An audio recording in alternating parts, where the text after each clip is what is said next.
Assalamualaikum warahmatullahi wabarakatuh. Apa kabar teman-teman sedulur kicau mania dari Aceh, Sumatera, Sulawesi, Kalimantan, Jawa Tengah, Jawa Timur, Jawa Barat, DKI Jakarta, Depok, Bekasi, dan sekitarnya. Semoga teman-teman semua masih dalam keadaan sehat walafiat dan masih dilancarkan rezekinya oleh Allah Subhanahu wa Ta'ala. Amin ya Robbal Alamin. Om kemana aja Om? Waduh, lama kali loh Om nggak upload video. Waduh, saya itu lagi sibuk sekali teman-teman. Jadi akhir-akhir ini saya sibuk sekali teman-teman. Jadi ada beberapa faktor, beberapa hal yang tidak bisa saya tinggalkan. Tapi di luar itu saya juga tetap kepikiran teman-teman semuanya. Waduh, komentar juga kemarin-kemarin itu telat balesnya. Maaf sekali teman-teman. Seperti halnya kicau mania semuanya, saya juga memiliki kesibukan di luar dari media online ini teman-teman. Hari ini ada apa Om? Jadi hari ini saya akan menjawab pertanyaan dari sedulur kita, teman kita. Dan apa itu pertanyaannya sih Om? Dan ini dia pertanyaannya. Murai saya pastol, semi jinak, digantang cuma diem, bulu ngembang, sesekali pasang badan, nampar dan manggut-manggut. Kalau di rumah bunyi monoton, lihat embel lain langsung mau nerekam. Dikasih jangkrik banyak, murai jadi suka matukin tangan dan ngembang bulu. Kalau JK minim, badan singset, sering pasang badan, harian bunyi monoton. Apakah ini over birahi Omku? Pertanyaannya dari Om Herman Thohir. Burungnya Om Herman ini digantang, diem, bulunya ngembang, sesekali pasang badan katanya teman-teman, nampar dan manggut-manggut. Dan Om Herman mengira burungnya ini over birahi. Katanya dikasih jangkrik banyak itu burungnya itu matuk tangan. Tetapi kalau dikasih jangkriknya sedikit, itu malah singset bulunya. Jadi kita ambil permasalahannya itu dari pasang badan, diem dan ngembang bulu, sekali cuma manggut-manggut. Dan Om Herman mengiranya burung ini over birahi. Nah, sekarang kita akan jelaskan terlebih dahulu tentang birahi ini ya teman-teman, biar nggak salah kaprah semuanya. Birahi itu adalah minat kawin. Ketika burung ini mau kawin, otomatis dia itu harus merayu betina dulu biar dikawinin, ya kan? Dengan apa? Dengan menonjolkan suara-suara materi yang dia punya, memori-memori suara burung lain yang diingat terus dia dikeluarkan dengan iming-iming ingin merayu betina teman-teman. Nah, mungkin para peternak sudah tahu ketika burung ini merayu betina pasti akan macul sujud-sujud dengan materi yang bagus-bagus itu untuk memancing betina agar mau dikawinkan teman-teman, seperti itu. Dan kenapa burung ini harus ada birahi ketika mau dilombakan, dan tentunya emosinya juga harus dapat, dua-duanya itu harus dapat. Kalau kita kaitkan dengan burungnya Om Herman, belum ada materi, katanya cuma diam saja apalagi ngembang bulu, kita pastikan burung ini belum kondisi, belum siap di lapangan. Emosi dan birahinya itu belum sepenuhnya dapat burungnya Om Herman ini. Kenapa demikian? Jadi ketika birahi ada, otomatis materi akan keluar kan. Terus ketika emosinya ada, dia akan bunyi ngotot teman-teman. Dia itu akan bunyi akan keras sekali. Kalau di lapangan burungnya ini bunyi keluar materi tapi lirih, pelan suaranya, itu birahinya yang mendominasi. Birahinya yang lebih duluan dibanding emosi. Jadi ketika emosi yang duluan, dia itu perilakunya ketika dilombakan itu akan ngeban, nabrak-nabrak jeruji, terus dia itu bunyi keluar materi, terus dia itu dibarengi juga dengan ngukluknya sering dominan dibanding materinya. Itu emosi yang mendominasi. Kalau misalkan emosi dan birahinya sudah seimbang, sudah ada, materinya dia keluar, materinya dikeluarkan dengan suara yang kenceng.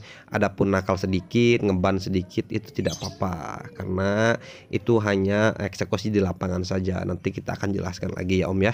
Pokoknya burungnya Om Herman ini keduanya itu belum dapat, birahi emosinya belum dapat. Di sisi lain burung ini masih muda, masih pastol katanya, dan perlu pengkondisian lagi, siapkan lagi, rawatan hariannya dimaksimalkan. Jangkriknya cari ketika burung ini singset. Om Herman ini sudah mengerti, sudah tahu burungnya. Ketika dikasih jangkrik banyak, burungnya itu matukin, katanya matuk. Ketika dikasih jangkriknya sedikit, burung ini malah singset bulunya.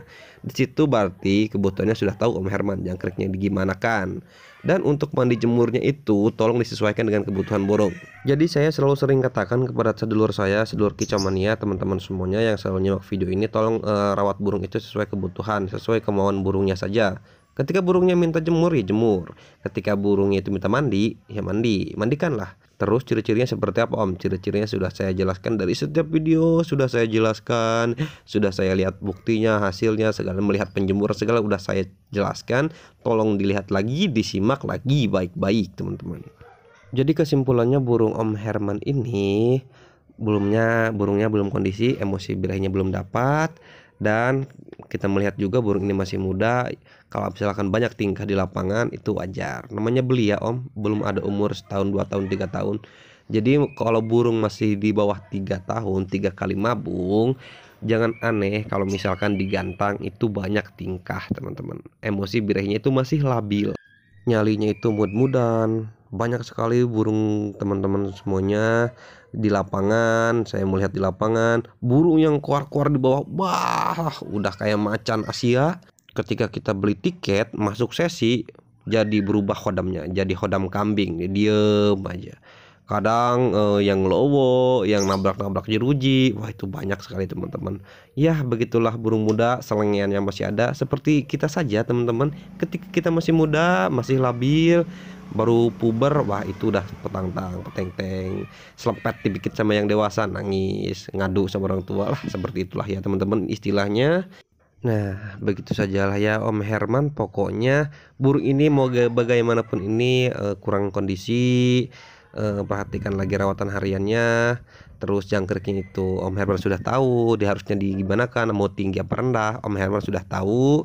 Dan untuk selanjutnya berikanlah rawatan sesuai kebutuhan dia saja. Nutrisinya jangan lupa, untuk jangkrik yang diberikan makan, kardus telur itu berfungsi untuk dia ngumpat saja. Dan makanannya itu bisa diberikan sayur-sayuran. Asupan nutrisinya harus terpenuhi dulu Om. Apalagi mengingat burungnya Om Herman ini masih muda, masih jauh langkah teman-teman. Kalau kata orang Sunda mah jauh lampah.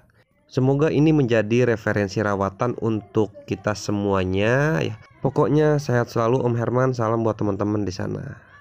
Jadi hari ini jatahnya burung pastol sayur kita. Tentu teman-teman semuanya yang sudah lama nyimak di sini tahulah burung ini ya. Burung ini waktunya itu masuk umbaran. Nah, kita akan umbar burung ini teman-teman sebentar.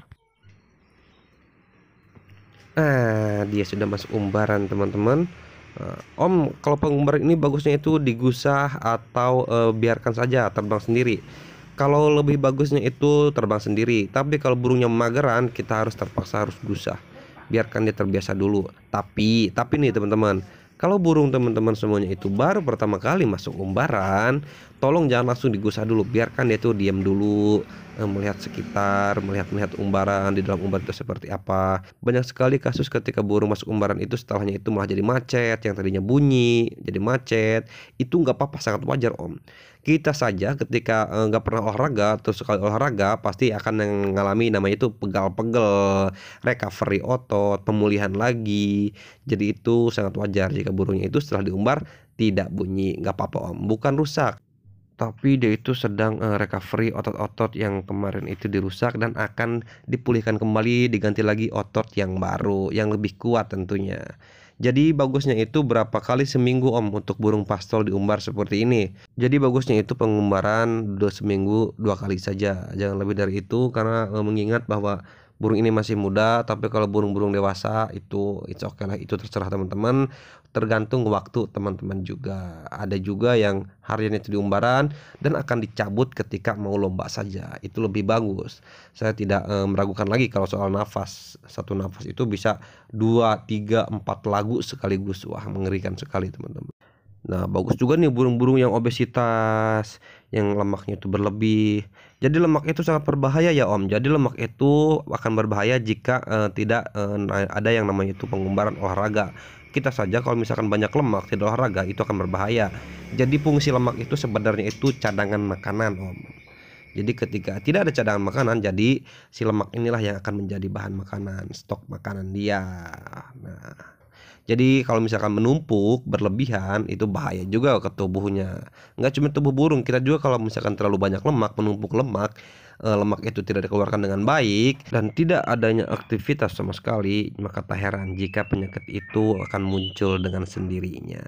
Nah, semoga video ini bisa bermanfaat untuk kita semuanya. Pokoknya tetaplah rawat burung kita dengan baik, sepenuh hati, sabar tentunya teman-teman. Jangan sampai terlalu terburu-buru mengajar sesuatunya. Pokoknya penuhin nutrisinya, pahami karakternya, bangun-bangun chemistry. Nanti suatu saat kalau misalkan burungnya kebutuhannya sudah terpenuhi, burung ini akan menjadi burung yang akan membanggakan untuk bosnya, untuk tuannya. Untuk sekedar bersaing di arena lomba itu bisa lah Om. Soal menang atau kalah namanya juga perlombaan, ada yang menang ada yang kalah. Pokoknya lancar-lancar terus rezeki teman-teman semuanya, kita semuanya sehat selalu, dan saya pamit undur diri. Wassalamualaikum warahmatullahi wabarakatuh.